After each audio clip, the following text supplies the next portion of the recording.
Alô você, seja bem-vindo a mais uma aula aqui com o Luciano Valadares. É um prazer poder estar aqui uma vez sobre um tema tão importante que é o Design Thinking, hoje falando sobre prototipação. Bom, prototipação é importante, por quê, né? Porque é a hora que a gente consegue ver, que a gente consegue ter uma ideia melhor sobre o que a gente está pensando, ou seja, aquilo que a gente idealizou de uma forma ou de outra.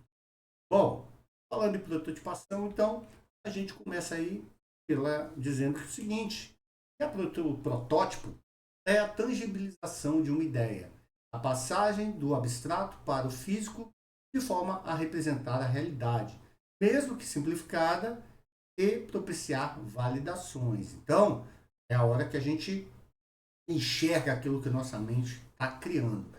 E para isso, existem alguns aspectos a se considerar.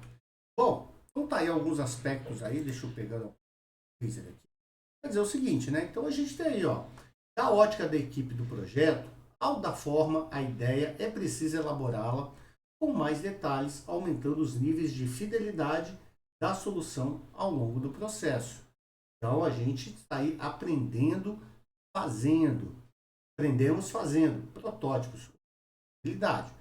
Do ponto de vista do usuário, que vai usar o seu produto, que está idealizando, ao interagir com o modelo criado em diferentes níveis de contextualidade, o usuário pode avaliá-lo e fornecer insumos para a sua evolução e aperfeiçoamento.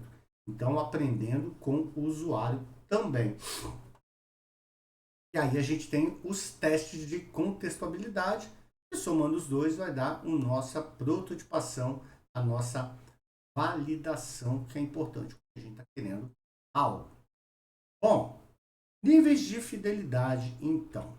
Então, o protótipo pode ser desde uma representação conceitual ou análoga da solução, baixa fidelidade, passando por aspectos da ideia até a construção de algo mais próximo possível da solução final. Alta fidelidade, né? A indústria automobilística ela usa o de alta fidelidade. Por quê? Porque eles realmente constroem o protótipo, o carro, e põe para rodar, para testar. Então, a gente tem aí, com relação à fidelidade, a baixa ela tem uma representação conceitual análoga à ideia, ou seja, representa aquilo que a gente está querendo fazer. Já a média é a representação dos aspectos da ideia. Então, uma forma um pouco mais elaborada que a baixa, mas que ainda não reflete tudo aquilo que a gente está pensando. E tem a alta fidelidade, mock-up da ideia, ou seja, representação mais similar possível da ideia, que é muito bacana, porque aí realmente é aquilo que você estava querendo. Um problema, né? Lógico, muito custo, médio custo e baixo custo. Então, depender muito aí de como é que o projeto está levando aí a questão de grana. Como a gente fala também dos níveis de contextualidade, ou seja, a gente olhando lá para o usuário, a gente tem que o teste de um protótipo deve envolver ou não usuários finais e ser realizado desde um laboratório até no ambiente final onde o produto ou serviço será usado. As diferentes combinações desses elementos representam os níveis de contextualidade. Então, a contextualidade, ela tem a contextualidade restrita, em ambiente controlado, um laboratório, sala de aula, geral, qualquer usuário em qualquer ambiente. Temos o parcial, o usuário final ou ambiente final. Temos o total, usuário final e ambiente final, lá podendo interagir com aquele protótipo que porventura vocês venham a criar. Por que prototipar então? Bom, além de tudo que a gente já falou, protótipos reduzem as incertezas do projeto, pois são a forma ágil de abandonar alternativas que não são bem recebidas e, portanto, auxiliam na identificação de uma solução final mais assertiva. O processo de prototipação inicia-se com a formulação de questões que precisam ser respondidas a respeito das soluções idealizadas, ou seja, algumas questões sobre aquilo que vocês estão pensando no papel. Então, existe aí o seguinte: nós temos a formulação de questões, depois a gente tem a criação dos protótipos, fazemos teste, fazemos a avaliação. E aí, se algo deu errado, a gente pode voltar à criação dos protótipos novamente teste, novamente avaliar. De repente, se for muito ruim, a gente tem que voltar à formulação das questões. Será que é isso mesmo? Criar os protótipos, testar, avaliar e chegar a uma conclusão. Então, é um caminho muito rápido para a gente chegar no protótipo final. A gente tem algumas coisas aí que, quando você faz o protótipo, você fala, não é bem o que eu pensava. Temos que fazer de novo, e de novo, e de novo. Bom, o desenvolvimento de protótipos, ele permite, então, selecionar e refinar de forma assertiva as ideias, tangibilizar e avaliar interativamente ideias. Tangibilizar o quê? Né? Pegar aquilo que era intangível com a ideia, tornar real. Validar as soluções junto a uma amostra do público. Antecipar eventuais gargalos e problemas, reduzindo riscos e otimizando gastos. E olha que a gente está falando só do produto em si. Né? A gente tem que pensar que é o seguinte, e na hora da fabricação? Na hora da fabricação, como é que a gente vai montar isso? É tão bonitinho na hora de a gente fazer, na hora de montar. Então o protótipo ele ajuda nisso também. Protótipo em papel, né? Algumas formas que a gente tem de prototipar, né? Agora a gente vai falar. E o primeiro, mais simples, é o protótipo em papel. O que é?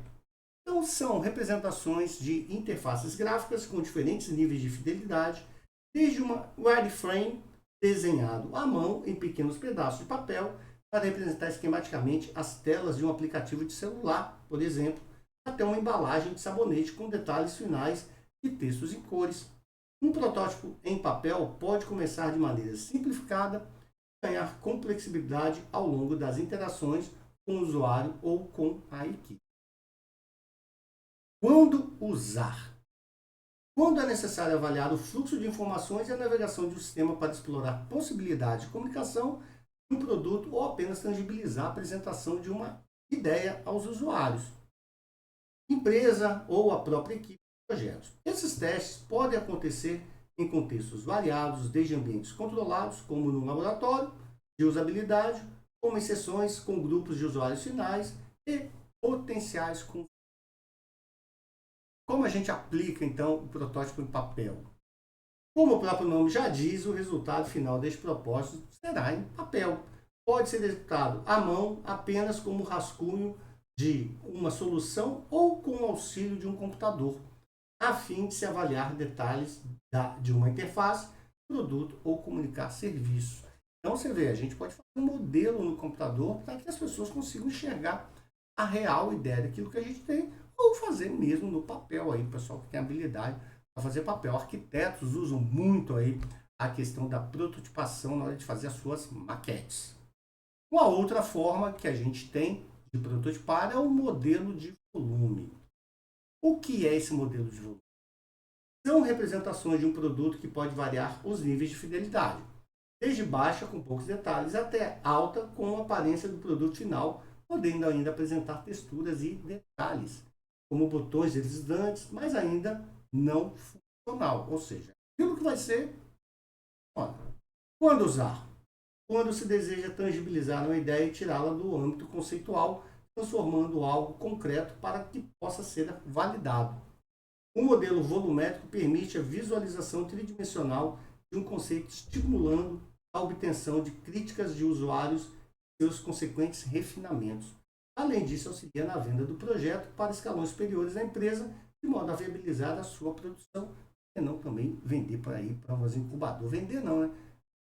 Fazer com que os incubadores queiram você trabalhando com. Como aplicar?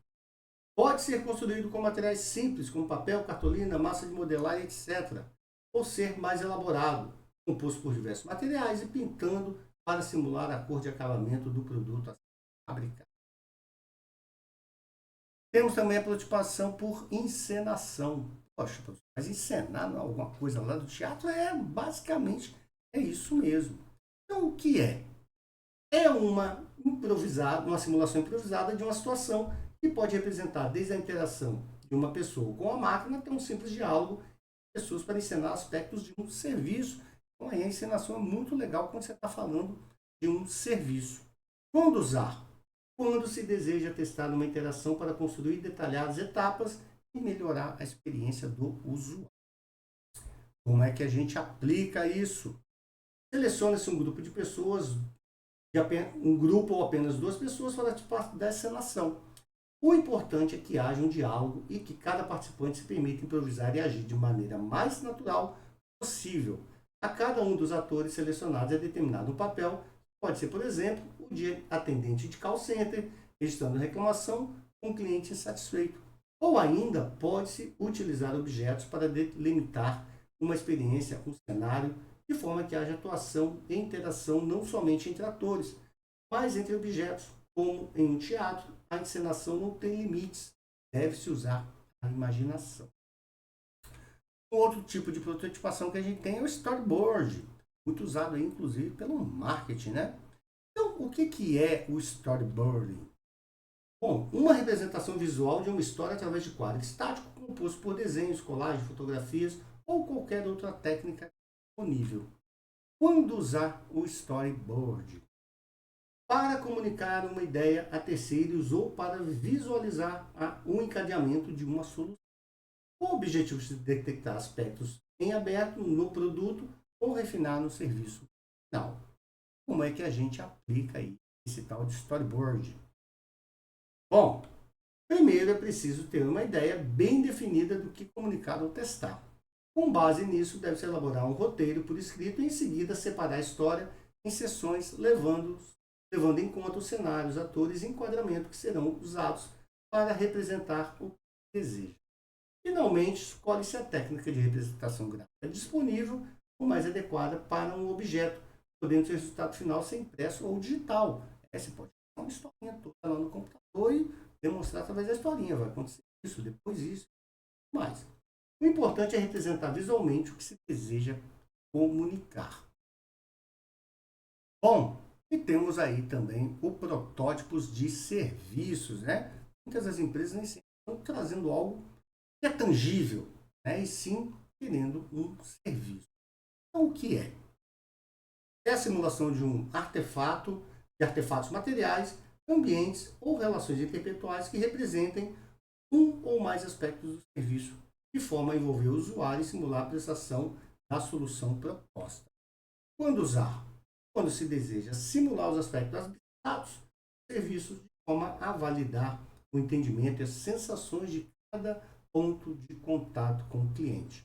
Serviços são experiências fluidas e dinâmicas que se enrolam ao longo do período de tempo, através de uma sequência de eventos e, portanto, deve-se projetar cada elemento e gerenciar as interações dos usuários finais de desenhar uma solução encantadora para o seu cliente. Como que a gente aplica isso? Procurando um ambiente adequado e construindo pequenos elementos que viabilizem as interações para que o serviço se desenrole. Ao criar o contexto, as pessoas interagem com os poucos elementos físicos projetados, contribuindo à experiência real. E me recorda aqui, né, com vocês, eu estava lendo um livro há pouco tempo atrás sobre inovação, e a pessoa fez o seguinte, ela queria ver se um serviço que ela queria criar, não lembro qual agora direitinho, imagine um disque, né, que você pede a pizza pode vir de qualquer lugar. E aí o que as pessoas faziam? Ele pegou o telefone dele, quando ligavam, aí ele simulava a central. Ele pegava o pedido, desligava e ele ligava para a pizzaria para pedir a pizza. Ou seja, não tinha sistema ainda. Mas ele quis testar para ver se funcionava se o usuário ia querer aquele serviço. E aí começou muitas ligações e aí foi onde ele falou assim, olha, realmente é isso. Agora desenvolve-se um sistema onde o usuário vai entrar em contato e ele mesmo vai escolher a pizzaria. Daí, né, não é o caso, tá? Mas, se pensar bem, iFood não faz muito aí. Bom, meus queridos, minhas queridas, prazer mais uma vez ter falado com vocês aqui, essa videoaula aqui sobre prototipação. Bom, espero que tenham gostado. Não deixe de seguir aí, tá? Como o pessoal fala, se inscreva, ativa o sininho, dê um like lá e deixe seus comentários, que é muito importante para a gente cada aula mais. Também me sigam aí nas redes sociais, que professor.luciano Valadares, e é bacana ter você sempre com a gente. Bye, bye, fique até logo. Tchau, tchau.